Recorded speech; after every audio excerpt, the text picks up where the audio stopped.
Hare Krishna, dear devotees. So we're doing audio recordings in preparation for my return to the daily readings of Srila Prabhupada's books, taking up where we left off in the Srimad Bhagavatam, 11th canto, Uddhava Gita. But tonight we're going to continue with the Holy Ramayana. We're just a few days from Ram Navami, and I think we'll keep going with these recordings until we finish the Ramayana. It'll be a nice addition to the things that the devotees have to hear. Okay, tonight, from the Ramayana, we're going to start with chapter 5, Crooked Advice for Queen Kaikeyi. Very apt that we've just read the 16th chapter of the Gita that describes the demoniac qualities, and this person is the personified demoniac qualities. Chapter 5. The aging Dasharatha, thinking of his retirement, gradually entrusted more and more of the state affairs to Rama and Lakshman. Those two princes, along with their wives, served the king in every way. They always thought of the welfare of the people. Everyone became pleased with their disposition and conduct. They were gentle and kind, but firm when necessary. They demonstrated complete mastery of the military arts, and having slain the powerful Rakshasas even while boys, were respected as great heroes. Rama was especially dear to the king and the people. He was always tranquil and soft-spoken, not retorting even when someone spoke harshly to him. He recognized the smallest of services rendered and did not take to heart any wrongs against him. Rama had conquered anger and was full of compassion. Making all arrangements to protect the people, he surrounded himself with intelligent advisors and never made a decision without due consultation. Despite his power and ability, he always remained humble, mild, and self-controlled. He was not influenced by envy or hatred, did not engage in frivolous talks, and always sought the good in others. Free from sloth, he was ever vigilant to carry out his duty. Rama gave delight to even the gods, who would frequently grace Ayodhya with their presence. He was as tolerant as Mother Earth, as wise as Brihaspati, and as valorous as Indra. His personal beauty was as resplendent as the brilliant sun god. Dasharatha, seeing his son endowed with so many virtues, longed to see him installed as the prince regent. The king discussed his desire with his ministers and priests. They all unanimously agreed that Rama, as the eldest son, was the rightful heir to the throne, and that he would be the most popular choice of the people. However, when the royal astrologers were calculating a favorable time for the coronation, they discovered dreadful signs in the heavens, portents that indicated that some calamity would soon occur. Dasharatha became concerned. The omens must surely foretell of his own impending death. He decided to perform the ceremony quickly, at the earliest opportune moment. Having set a date for Rama's installation, he summoned to Ayodhya rulers and important men from all around the globe. But the gods so arranged that Dasharatha, in his haste, neglected to invite King Kushadhwaj. Thus neither Bharat nor Shatrughna came for the ceremony.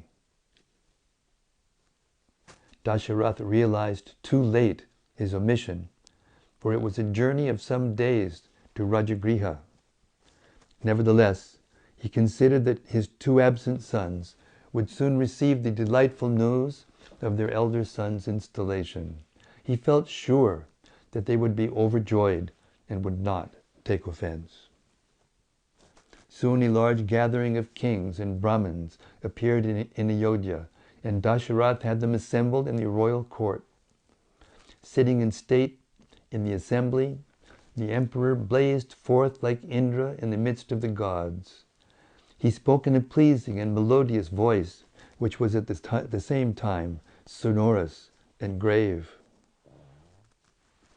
All of you know how the earth has long been protected by me and the kings who previously appeared before me in my line. To the best of my ability, I have ruled the people, giving protection even at the expense of personal comforts. My body has become worn out in the shade of the royal umbrella. Carrying on my shoulders the burden of governing the globe, I have become old. I wish now to bestow this kingdom upon one well suited to take my place. Here is my beloved and eldest son Rama, who vies with the king of the gods in all virtues. With the agreement of my closest advisors and in accordance with custom and law, I desire to place Rama at the head of the state. With your permission, therefore, the ceremony will take place tomorrow morning. Dasharatha looked around the vast assembly of kings and sages. All of them gazed at him intently as he spoke. The kings saw Dasharatha as the leader of the entire earth. They all had affection for the old emperor, who always administered the law with justice and compassion. They willingly paid him tributes and sought his guidance in the affairs of state management. Dasharatha oversaw the world situation, ensuring that the different kings and leaders all ruled according to the codes of religion. All the assembled kings felt that Rama was the perfect choice to succeed Dasharatha. As the emperor looked at his obedient and gentle son, he was moved by love. He continued to speak with tears running from his eyes. Rama, who possesses every desirable quality, will be your worthy protector, and even the universe will be better ruled with him as emperor. If my plan finds favor with you, then be pleased to give your consent. Otherwise, if you consider that some other course should be taken, then speak out. Perhaps you may find me overly attached to Rama, choosing him when a better choice could be found. The views of the dispassionate are always to be sought when deciding a difficult issue. The whole assembly was filled with delight upon hearing Dasharatha speak. They erupted with loud acclamations of joy, even as a crowd of peacocks would acclaim the appearance of a large rain cloud. The sound echoed all around Ayodhya, seeming to shake the earth. "Let it be so! Let it be so!" was heard everywhere, and every man was in agreement. Stepping forward, a leader of the Brahmins said, "You have long protected us with love, O king. Now you have a worthy son and can retire peacefully. Pray, install Rama as the Prince Regent, for he alone deserves to be your successor. We long to see Rama riding upon the great royal elephant, his head shielded by the white umbrella." Upon hearing the assembly voice their unanimous agreement to Rama's installation, Dasharatha stood up, his eyes flooded with tears of joy. "It is fortunate for me, indeed the world, that you all wish to see Rama succeed me as king. This confirms my decision. I shall begin the arrangement for Rama's installation immediately." Dasharatha came down from his throne and approached Vasishtha, touching his feet. "With your permission, O holy Brahmin, we shall proceed with the ceremony tomorrow. If you are agreeable, then please make all preparations." "So be it," Vasishtha replied, and he immediately commanded the king's ministers to set about making ready all of the items required for the installation the following day. The assembly then dispersed with a loud clamor, and shouts of victory to Rama were heard everywhere. That night, however, Dasharatha remembered the astrological predictions. He became fearful and called for Rama. Speaking with him in private, Dasharatha said, "I have enjoyed a long life and have always protected the people to the best of my ability. In thousands of religious ceremonies, I have bestowed abundant charity. By sacrifice, worship, and charity, I have repaid my debt to the gods, the Brahmins, and the forefathers. I have also fully satisfied myself through the enjoyment of numerous pleasures. All that remains for me to do is to install you as my successor." Dasharatha clasped Rama close to his bosom. The king's body trembled and his eyes shed tears. He desperately longed for his son to succeed him. At last it was imminent. Surely no evil destiny could prevent it now. Would not even the gods desire to see this magnificent prince become the king? Dasharatha revealed his concerns to Rama, telling him of the malefic stars. He also told his son of the many bad dreams he had recently experienced. "My dear Rama, due to seeing all these omens, your installation has been sought swiftly by me before any problems arise. With your good wife, Sita, make offerings into the sacrificial fire tonight. At sunrise tomorrow we shall commence the installation ceremony." Rama nodded in agreement and then bowed and took his leave from the king. He went back to his palace and along with Sita sat before the sacrificial fire, making offerings to Vishnu. The news of Rama's installation quickly spread around the city, delighting everyone. The temples were thronged with people offering gifts and worshipping the gods. As evening fell, the city streets were filled with a flurry of joyous citizens. The large crowds of men moving about Ayodhya resembled the tossing waves of the ocean. Everyone spoke only of the installation. Poets and bards composed songs about the occasion. Flags were hoisted high on the housetops, and garlands of forest flowers were draped everywhere. Colorful festoons hung across the streets, which were swept and sprinkled with perfumed water. Shining lamps hung from every tree lining the streets. The city echoed everywhere with the loud chanting of Vedic hymns. Elephants and bulls roared on all sides, and the whole atmosphere throbbed with excitement. No one could wait for sunrise when the ceremony would commence. In the palace of Kaikeyi, the king's youngest queen, there was a hunchbacked maidservant called Mantara. Upon seeing the celebrations, Mantara approached Rama's former nurse and inquired, "What occasion gives rise to this display of delight on every side? Is the emperor going to perform some great sacrifice?" The nurse, his face blooming with happiness, told Mantara about the king's decision to install Ram as the heir apparent. "Tomorrow, under favorable stars, our Lord Dasharatha will give to the sinless Rama the office of Prince Regent. What greater occasion for joy could there be?" Mantara's mind recoiled at this news. She was immediately seized with anger. Surely this was a disaster. With Rama installed as king, her mistress, Kaikeyi, would soon fall out of favor, her son Bharat being left as nothing more than Rama's servant. Mantara raged within herself. She had long enjoyed special privileges as Kaikeyi's senior maidservant.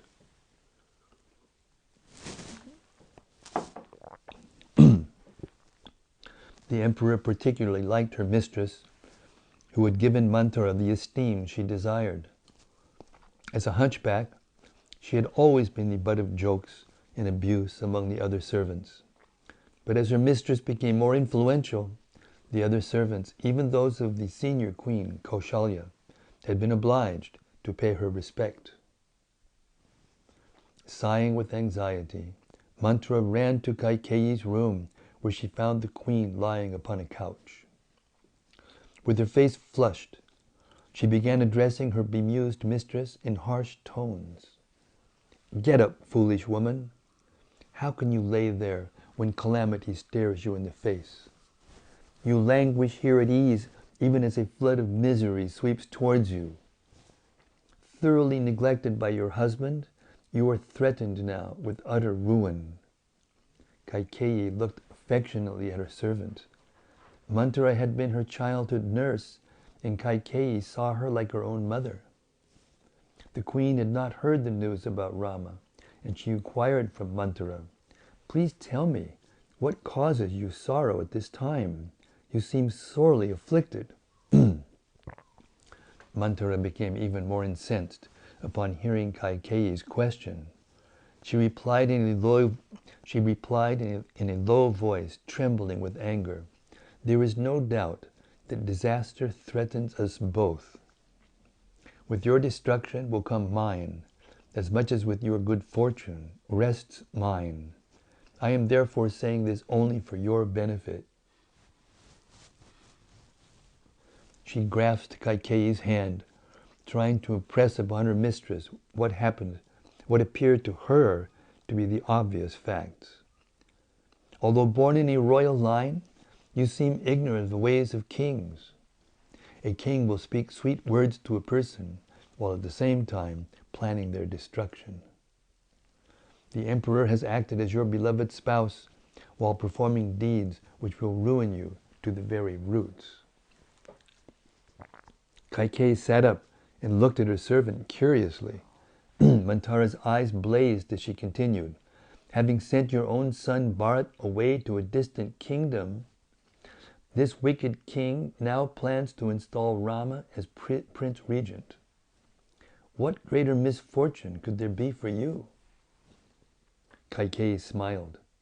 She loved Rama as much as her own dear son, while Rama, for her part, looked upon Kaikeyi as being equal to his own mother, Kaushalya. She felt a surge of joy upon hearing Manthara's report. She could not understand why Manthara was disturbed. Why was she so vehement? If anyone else had spoken about Dasharatha and Rama in such a way, she would have had them punished. But Kaikeyi was accustomed to her servant's sullen temperament. She felt there was no malice in Manthara, despite her often angry expressions. Taking from her bosom a necklace of brilliant diamonds set in gold, Kaikeyi handed it to her servant and said, "My dear Dhatri, this is surely the best news you have ever brought me. My heart swells with pleasure at hearing your words, which seem to me like nectar. I wish to reward you. Take this gift and tell me if there's anything else I can do for you." Manthara threw down the necklace and began rebuking Kaikeyi. "This is no occasion for joy, foolish lady. What strange frame of mind has seized you? An occasion of grief threatens to overwhelm you. An ocean of grief threatens to overwhelm you, and yet you stand here smiling. Your stepson Rama will become king, while your own son Bharat is left aside. Bharat's claim to the throne is the same as Rama's, and thus Rama will see him as an enemy. Lakshman serves only Rama, and Shatrughna serves your son. Therefore it is only Rama or Bharat who may be crowned as the sovereign of this world. My mind quakes with fear to think of the danger to your son from the powerful Rama once he is king." Manthara's eyes grew bloodshot with fury, and her face whitened as she spoke.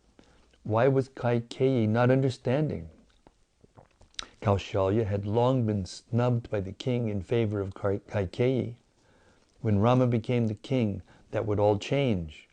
Kaushalya would be exalted to the highest level, while Kaikeyi would lose her special position as the king's most favored consort. Kaushalya would certainly exact her revenge for her long suffering.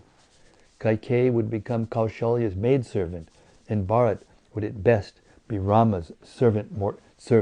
More likely he would be exiled. Where would that leave Kaikeyi's servants? Praying to the gods to help her, the hunchbacked maid became more ardent in her plea. You must do something. This is a great disaster. Once the crown has passed to the other side of your family, you will in time see your own side sink into oblivion, bereft of all royal fortune. Hearing this strong submission from her servant, the beautiful Kaikeyi thought of Rama. She could not imagine him bearing any ill will toward Bharat. Manthara's fears were quite groundless. Rama always acted in perfect accord with religious principles. He was devoted to truth, disciplined, and always kind. He doubtlessly deserved to be king. After he was crowned, he would surely look after his younger brothers like a father. Manthara had no reason to feel such distress. Kaikeyi chided her gently. When such an occasion for rejoicing has come, you should by no means give way to grief, my dear maidservant. Nor should you think ill of Rama. My son Bharat will be in no danger from Rama, and in the future he may well succeed him to the throne. There is no need for lamentation. Manthara would not be placated. In order to improve her own position, she wanted her mistress to be the mother of the king. Blinded by her own greed and envy, Manthara considered the emperor to be acting from similar motivations. She continued to beseech Kaikeyi in increasingly rancorous tones. Surely it is due only to stupidity that you fail to see your impending doom, O deluded one. Rama will be crowned king, and after him will come his son. Where then will Bharat be left? Not all the sons of a king can assume the throne. It falls only to one among them. Having taken hold of the throne, Rama will ensure that it goes to his own son, if necessary, by banishing Bharat, or perhaps even by sending him to the next world. You and your line will be lost and forsaken. I am here to awaken you to a great peril now arrived at your doorstep. Do not disregard me. Manthara's lofty position in the palace had gone to her head. She was furious at the prospect of losing her status, and she continued to present many arguments to her mistress. She played upon the natural rivalry existing between the king's co-wives. Kaikeyi's affection for Rama was deep, and the discussion went back and forth for some time, but gradually Manthara began to change her mistress's mind.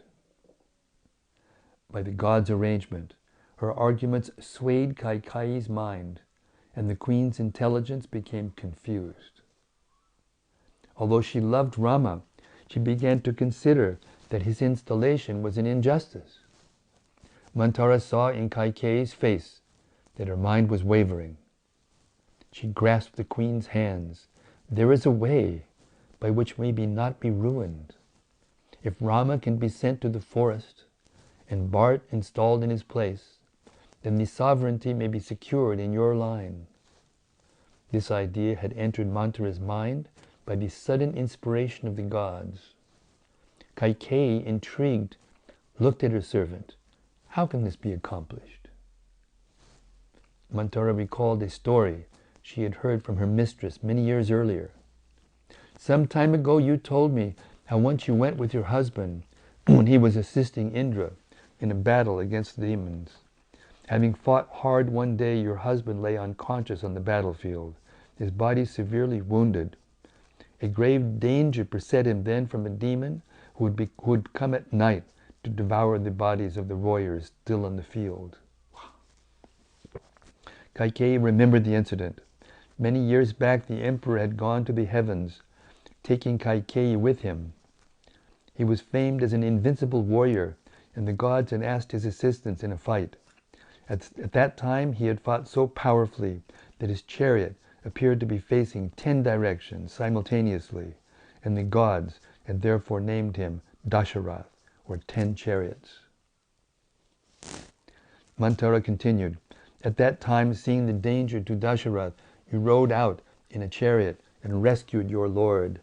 Upon recovering, he offered you a couple of boons, but you deferred them to a time when you might need them most. Surely that time has come. Go to Dasharath and ask that he banish Rama and install Bharat in his place as the Prince Regent. In this way, we shall both be saved. In this way, we shall both be saved." Despite her love for her husband and her attachment for Rama, Kaikeyi became convinced by Manthara's arguments. She was upset. How could the king have treated her in such a way? He was always very kind and loving. Was all that just a show to win her favor? She began to feel angry. The king might have spoken so many sweet words to her, but by his behavior, it was obvious that he favored Kaushalya. They had probably even conspired together to have Bharat sent away. Why had she not realized it before? It was obvious. Now the whole situation was revealed. Dasharath had shown his real feelings by completely neglecting her and favoring Kaushalya's son instead. Kaikeyi heaved a doleful sigh. "Your suggestion finds favor with me, Manthara. I shall this very moment go before the king and ask of him these boons." Manthara's mind was full of cunning. Her eyes narrowed. "You should ask that Rama be banished for no less than 14 years. Within that time, your son Bharat will become dear to the people, and he will be firmly established on the throne." Manthara intelligently knew that Bharat could never become the king in Rama's presence. The people would not allow it to happen. Even the humble Bharat himself would almost surely not accede to such an arrangement. Rama had to be banished. The maidservant continued, "Do not allow Rama to remain in the kingdom. By his power and influence, he will seize the throne, even if Bharat is crowned. Your son has long been away while Rama has been here, winning the hearts of the people. It is imperative that Rama be sent away for a long time." Kaikeyi listened with full attention as her maidservant revealed her insidious plan. "Listen as I tell you the means of approaching the king. Putting on soiled garments, you should go to the sulking chamber and lie down on the bare floor. With your ornaments cast about and your hair in disarray, lay there weeping." Manthara knew that her mistress was guileless by nature. The queen would not have acted politically, even though angered, but her servant led her along. She spoke of Dasharath's special affection for his youngest and most beautiful wife. "The king will never be able to tolerate your sullen mood. He cannot ignore your order. For your sake, he would enter fire and even lay down his very life. Using the power of your charms, you will easily achieve your ends, O beautiful lady." Clenching her fists, Kaikeyi sat on her bed, spread with a pure white silk sheet. Manthara was right. The king obviously liked her for something, if only her beauty and charms. Every evening he spent time with her. Tonight he would be in for a surprise. Kaikeyi came fully under the sway of anger as Manthara continued. "When the king sees you distraught, he will take you up and offer you anything. He will present priceless gems and pearls in order to pacify you. Do not be distracted from your goal of banishing Rama. Insist upon the 2 boons long ago given by your lord. Take those boons now, O queen. Demand the exile of Rama and the coronation of Bharat." Although Manthara showed her mistress an evil course, disguised as good, Kaikeyi accepted her advice. Kind, gentle, and wise by nature, Kaikeyi nevertheless lost her good sense under the influence of her envious maid. Considering her husband and Rama as enemies, she spoke with hot, heavy breaths. "You have given me good counsel, O wise woman. I have been cheated by the king. You have acted as my well-wisher by pointing this out. When my son is installed on the throne, I shall confer upon you numerous boons and much wealth." Manthara smiled and urged Kaikeyi to make haste. "Let us go quickly to the inner rooms, for the king will shortly come for his evening visit with you. You should by no means stand by as Rama is made Prince Regent. Act swiftly for the interest of your son and your own self." Kaikeyi was pierced again and again by Manthara's sharp words. The servant repeatedly spoke against the king, and Rama, stoking Kaikeyi's anger more. Arriving at the sulking chamber, the queen threw herself on the floor and said to Manthara, "Either Rama is exiled and Bharat made king, or I shall remain here in this state, taking neither food nor water. If my desire is not fulfilled, then you shall see me depart from this spot for the region of the dead." With her ornaments scattered and her garland crushed, Kaikeyi lay on the beautiful mosaic floor, appearing like a goddess fallen from the heavens. Her face dark with rage, she tossed about and sobbed.